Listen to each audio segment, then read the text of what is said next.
이제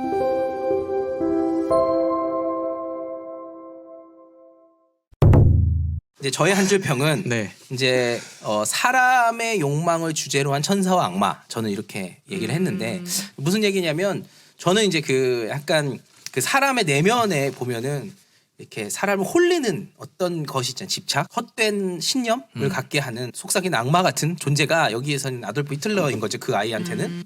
제가 자꾸 진지하게 만드나요? 너무 이렇게 좀 네. 가볍고 즐거운 조조 이야기를. 레빗이 지금 2차 대전 그렇게 보지 말고 좀 즐겁게 보자는 아니 뭐 취지의 그렇게 영화인데 봤지만 저는 사람이 네, 그럼 한번 이제 좀 가볍게 이 작가님이 생각하신 좀 영화에 대한 느낀 점 한번. 저는 일단 이거 보면서 전쟁 영화치고 되게 예쁘다, 동화 같은 느낌을 받게끔 약간 색감도 예쁘고 그 다음에 그 조조가 그림책처럼 그리는 그 그림들도 되게 예쁘고 진짜 세련됐다고 해야 되나?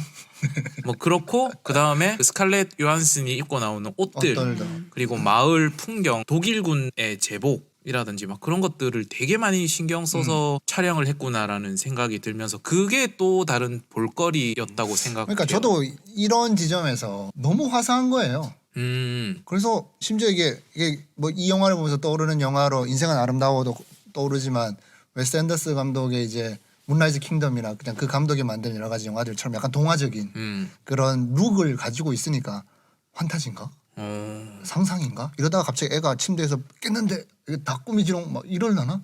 막 이런 상상을 하게 만드는 거예요. 그래서 저는 왜 이랬나 좀 약간 낯설더라고요. 뭐 근데 찾아보니 사실 그때 당시에 입던 옷들과 여러 가지 가구들은 그런 원색에 더 가까운 시대였는데 우리가 이때까지 봐왔던 그 시절을 다룬 많은 영화들이 약간 무채색 느낌으로 많이 촬영을 해왔었다. 거기에 되게 익숙해져 있는 게 있어서 그냥 이런 오히려 더 그때의 실제로 입었던 실제로 꾸며져 있던 그런 느낌으로 한번 해봤다라고 이렇게 이야기는 하더라고요. 그렇죠. 근데 저는 뭐 이유는 알겠고 그 취지도 알겠는데 그게 저는 좀 받아들이기가 쉽지는 않더라고요. 저도 뭐 기존에 봐왔던 룩에 되게 익숙해져 있었는데 그런 얘기 하잖아요. 강한 부정은 어떻게 보면 강한 긍정이다. 이런 얘기 하는 것처럼 네. 사실 이 영화는 진짜 시대도 그렇고 그 아이의 삶도 그렇고 그런 어머니의 그 죽음도 그렇고 여러 가지 정말 극한적으로 슬픈 환경과 엄청 암울한 이야기를 다루는데 말씀하시는 것처럼 너무 동화 같은 이야기고 또 그 아이의 천진난만한 끝을 보여주잖아요. 거기다가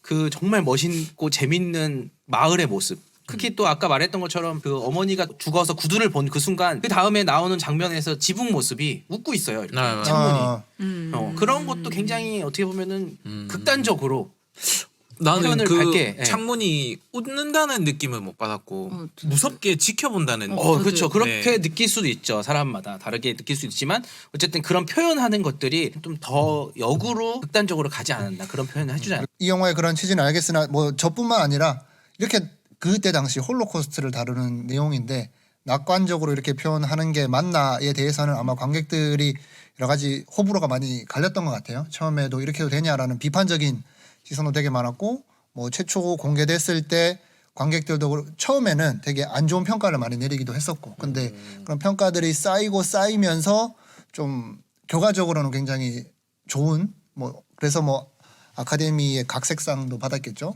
그렇게 결과적으로는 괜찮은 영화다라는 평가를 받은 것 같고 근데 좀 모르겠어요. 저는 근본적으로는 좀 부러운 것도 있는 것 같아요.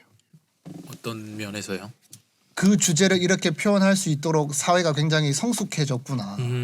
아니면 이미 영화 안에서 충분히 반성하고 충분히 고민해야 될 지점을 다룬 영화들이 이미 많이 나와서 이제는 이런 얘기까지 할 수 있는 이렇게 좀 낙관적으로 그 시대를 표현할 수도 있는 뭐랄까 여건이 조성돼 있다는 거 그렇게 많이 성숙해져 있다는 거 이런 것들이 좀 부럽다라는 생각이 드는 게 아직도 우리나라 안에서는 다룰 수 없는 영화들이 너무 많잖아요. 그렇죠. 혹은 다뤘다는 이유만으로 되게 과대평가를 받고 있는 영화들도 많이 있고 왜냐하면 깔 수가 없어서 네. 그래서 그런 부분에 있어서는 조금 그런 환경과 여건 인식들이 좀 부러운 면도 있다. 왜냐하면 그게 사실 50년대인데 우리 50년대 6.25 전쟁을 다룬 영화가 뭐 얼마나 많은 다양한 시선으로 그려졌었나. 같은 시간을 보냈는데 그 주제를 다루는 거에 있어서 굉장히 조심스러운 아직도 뭐 분단이 되어 있기 때문에 그런지는 모르겠으나 창작을 하고자 하는 입장에서는 그런 환경 인식 여건들이 좀 부럽기도 하더라. 조조 레빗 한국 일본으로 나라만 바꿔서 넣는다고 생각했을 때 만약에 그 영화를 찍는다라고 하면은 진짜 감내해야 될 게 너무 많죠. 창작에 대한 고민 이전에 감내해야 될 그런 여러 가지 고민들이 굉장히 많아지는 현실이죠. 뭐. 저는 뭔가 너무 중구난방이었어요. 저한테는. 그러니까 아까 처음에 한 줄 평 때도 그랬지만 이 황 대리님이 말씀하신 것처럼 이게 이건지 저건지도 잘 모르겠고 무슨 얘기를 하고 싶은 거지? 뭐 나치 때 그때 상황 때 순수했던 애들의 우정 그럼에도 이겨나가는 뭐 이런 거를 좀 더 이렇게 낙관적으로 표현한 그거 말고는 뭐가 있지? 라는 생각? 사회적으로 어두운 시기에서 두 소녀와 소년이 친구가 되고 같이 뭔가 이렇게 이겨나간다잖아요. 이거는 어떤 상황에서도 다 어울릴 수 있는 그런 플롯이라고 생각이 드는데 굳이 나치를 인용하고 히틀러를 상상 속 친구로 만들고 했던 거에 대해서 이유를 찾을 수가 없는 거예요. 뭔가 딱 그때 그 시기에 그 관계에 그걸로서 더 뭔가가 있었을 것 같은데 너무 그냥 행복한 스토리로만 풀려고 재밌는 것들만 넣은 게 아닌가? 그래서 저는 약간 초반에는 뭐 나치 꼬마 이런 쪽의 얘기구나 했는데 소년과 소녀의 얘기일 때는 완전 그 둘의 우정, 둘의 약간 사랑까지도 갈 것 같은 그것만 보여주다가 중간에도 이제 엄마가 저한테는 약간 갑자기 죽은 느낌이었거든요.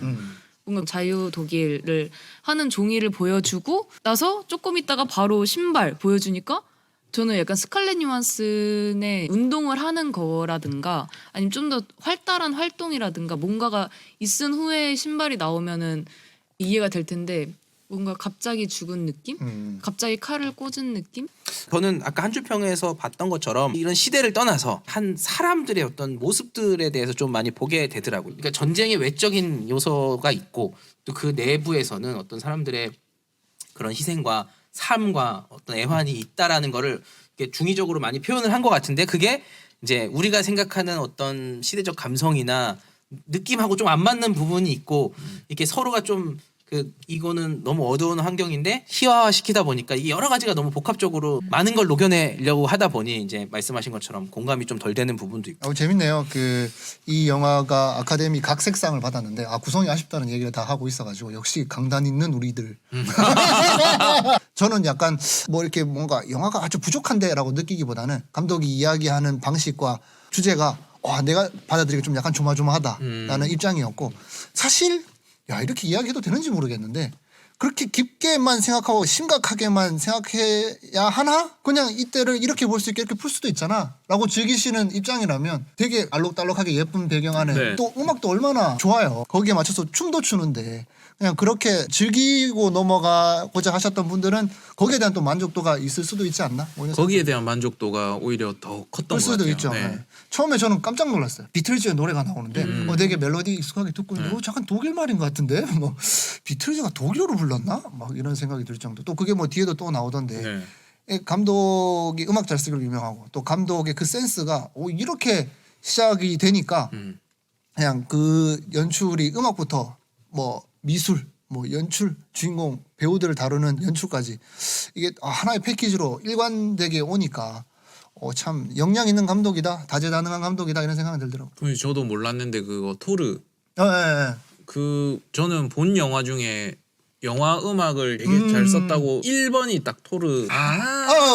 하는 맞아, 그때 맞아. 그 장면이 되게 인상적인 장면이에요. 잘 썼다 했는데 이 감독이 그 감독이고 음악 잘 쓰는 감독이라고. 한번 감독의 네. 히스토리 한번 정리해 볼까요? 그래서 도대체 뭐 했던 양반이길래 지금 이 감독을 이렇게 입체적으로 보냐라는 이야기를 하실 수도 있을 것 같은데 일단은 75년생입니다. 45살이고 뉴질랜드 출신이에요. 그리고 아까 말씀드린 것처럼 배우, 작가, 감독, 제작자, 음악까지 했던 경력이 있어요. 그러면 이 필모가 어떻게 돼 있냐? 배우 경력으로만 정리된 게 38편이에요. 배우로만. 뭐 대표적인 게 토르의 콜크라고 이 약간 나무 껍데기처럼 그렇게 생긴 애의 목소리를 담당을 했고 오늘 다루는 조조 레빗의 이제 아돌프 히틀러 역할을 하고 있고 작가로만 등록된 게 23편. 유명한 게 모아나 픽사에서 나온 애니메이션 있잖아요. 이게 뭐 혼자 쓴 건 아닌데 거기에 작가로도 크레딧을 올리고 있고 이 영화랑 토르 그리고 스타워즈의 어떤 영화가 지금 개발 중이라고 하고 제작자로서도 이제 17편 있고 감독으로서는 25편 토르 라그나로크 그다음에 개봉을 앞두고 있는 두루두루. 러브 앤 썬더랑 만달로리안 디즈니 플러스에서 하는 스타워즈의 TV 시리즈 또 몇 개 에피소드를 연출했다고 하더라고요. 그만큼 정말 다재다능한 재능을 뽐내고 있는 감독이고 얘기했듯이 외모도 굉장히 개성 있게 잘생겼어요. 그 거의 뭐 시도 쓰고 유튜버도 하고 영화 팟캐스트도 하고 방송 작가도 하고 비슷하다 그죠? 야, 키 빼고 다 똑같네. 또 갑자기 이 작가님이 이제 치고 들어오셔갖고 저희가 이제 이 영화는 조금 배우에 대한 얘기들이 좀 많아요. 배우에 대한 얘기를 해볼까요? 그냥 보시면서 드는 네. 생각들. 일단 그거 보면서 제일 처음 들었던 거는 이제 스칼렛 요한슨이 저는 블랙 위도우의 여전사라는 이미지였는데 거기서는 진짜 그냥 엄마 같은 연기를 한다. 배우들 모두가 이 동화처럼 연기했다고 해야 되나? 예. 조금 과장된 연기? 맞아. 뭐 하일 히틀러 무한반복하죠. 네, 무한 반복하면서 그 검사하러 온 그런 배우들도 그렇고 진행이 굉장히 천의적이네요. 이 연기에 대한 부분은 최 배우님한테 물어볼 법도 한데 네. 이 작가님한테 가니까 녹화하면서 처음으로 이 작가님 눈동자를 본 것 같아요. 그렇게 커질 수가 있구나. 최 배우님도 한번 생각나는 게 있으시면 저는 일단 스칼렛 요한슨 저한테도 약간 블랙 위도우가 강하게 네. 박혀 있는데 그 결혼 이야기 찍고 그리고 이제 여기서 엄마로 나오니까 약간 배우가 어쨌든 사람이니까 한계가 있잖아요. 계속 젊은 사람을 이제 연기할 수 없고 어느 시점이 넘어가면은 이제 뭔가 부모의 연기도 해야 되고 네. 막 이렇게 넘어가는데 그 지점을 너무 스무스하게 잘 넘어가지 않았나. 그리고 스칼렛 요한슨은 그럼에도 불구하고 너무 아름답고 너무 매력적이고 너무 멋있고 뭐 그런 역할이기도 했지만 뭔가 그 여배우가 스스로 그런 에너지를 뿜어내는 사람이 뭔가 딱 있다는 게 솔직히 저는 너무 뭐라 해야 돼 존경스럽다 해야 되나? 그러니까 이게 되게 의미 있는 게 얘기하신 결혼 이야기랑 조조 레빗이랑 같은 해거든요. 같은 해 스칼렛 요한슨이 여우 맞아요. 아카데미 여우 주연상 후보와 여우 조연상 후보로 같이 올라갔어요. 그쵸. 그 정도로.